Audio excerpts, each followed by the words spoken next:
friend.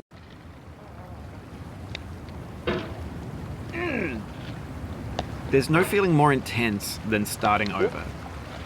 If you deleted your homework the day before it was due, as I have, or if you left your wallet at home and you have to go back after spending an hour in the commute. If you won some money at the casino and you put all your winnings on red but it came up black. If you got your best shirt dry cleaned before a wedding and then immediately dropped food on it. If you won an argument with a friend and then later discovered that they just returned to their original view. Starting over is harder than starting up. If you're not ready for that, like if you've already had a bad day, then what you're about to go through might be too much. Feel free to go away and come back. I'll be here. Alright, thanks for coming with me on this trip. I'll understand if you have to take a break at any point. Just find a safe place to stop and quit the game. And don't worry, I'll save your progress, always, even your mistakes. This game is a homage to a free game that came out in 2002, titled Sexy Hiking. The author of that game was Jazuo, a mysterious Czech designer who was known at the time as the father of B games. And B games are rough assemblages of found objects. Designers slap them together very quickly and freely, and they're often too rough and unfriendly to gain much of a following.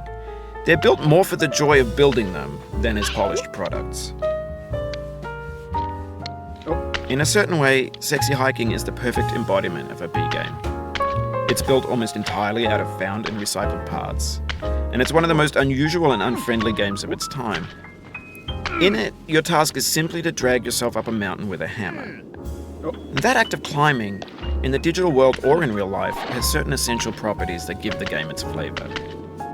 No amount of forward progress is guaranteed. Some cliffs are too sheer or too slippery. And the player is constantly, unremittingly in danger of falling and losing everything. Anyway, when you start Sexy Hiking, you're standing next to this dead tree that blocks the way to the entire rest of the game. It might take you an hour to get over that tree, and a lot of people never got past it.